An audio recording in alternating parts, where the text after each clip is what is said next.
अब वक्त हमारे स्पेशल सेगमेंट का है, जिसके लिए आपको सीधा लिए चलेंगे मेरी सहयोगी आयुषी के पास।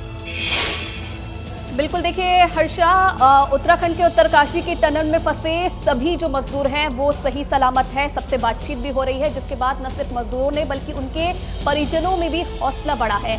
जिंदगी की एक नई उम्मीद जागी है। लेकिन जो मुश्किलें हैं, जो चुनौतियां हैं, वो मजदूरों को बाहर निकालने में जो है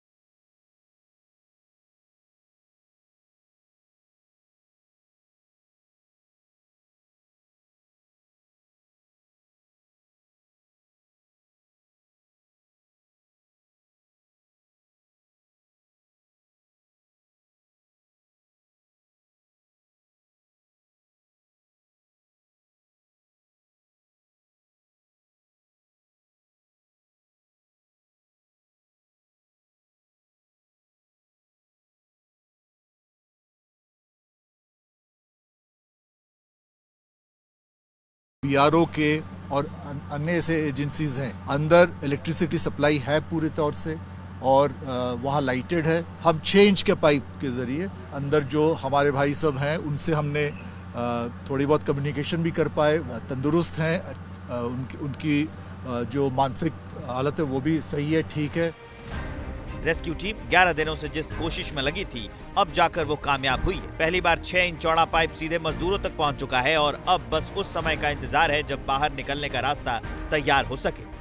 तो कुछ दिनों पहले 900 mm के पाइप डाले गए थे, अब उसकी जगह 800 डायमीटर के वो पाइप उसके अंदर डाले जा रहे हैं। दूसरा, ऊपर से वर्टिकल ड्रिलिंग की भी तैयारी चल रही है, लेकिन वो अब तक शुरू नहीं हो पाई है क्योंकि मशीन्स वहां पर नहीं पहुंच पाई हैं। तीसरा, यहां पर से परपेंडिकुलर, इधर से एक परपेंडिकुलर यानी कि सीधी रेखा में और उसके बाद हॉरिजॉन्टल यानी कि बेड़ी रेखा में एक जो है ड्रिलिंग की जाएगी, जो कि उन मजदूरों तक पहुंचने की तीसरी कोशिश होगी जो की जाएगी।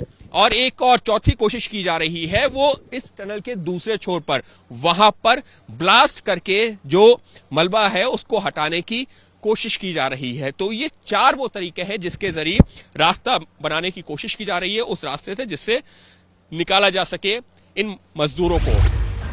टनल में फंसे मजदूरों को निकालने के लिए 3 तरफ से ड्रिलिंग का प्लान है। सिलक्यारा और बड़कोट की ओर से ड्रिलिंग हो रही है, यानी हॉरिजॉन्टल और वर्टिकल दोनों तरफ से खुदाई का काम जारी।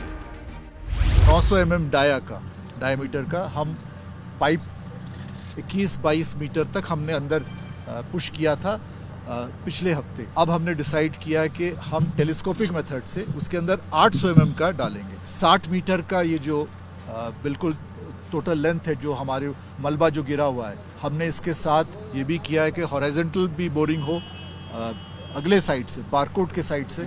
इसके अलावा ऊपर से वर्टिकल ड्रिलिंग का भी, उसका भी मोबिलाइजेशन चल रहा है। सेंट्रल गवर्नमेंट, स्टेट गवर्नमेंट एक होकर, एक टीम करके हम दिन रात इस पे मेहनत कर रहे हैं।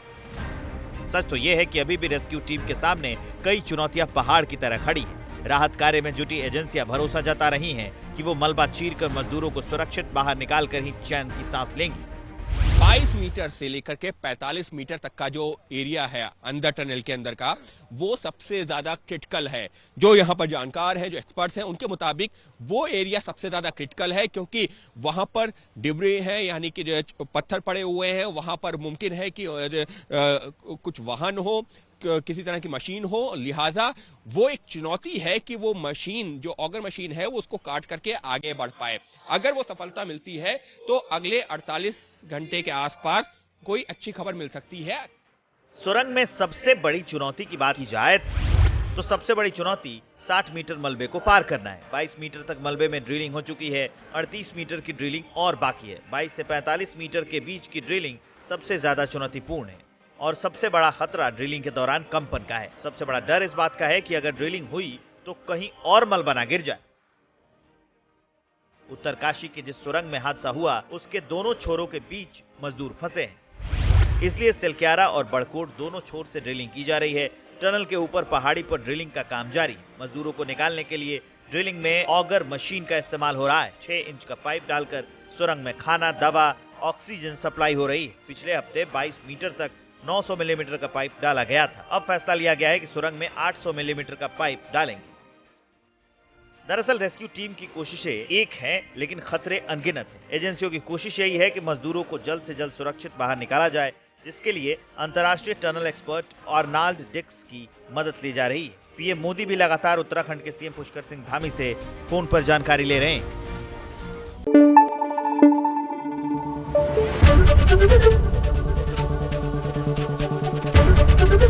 एबीपी न्यूज आपको रखे आगे।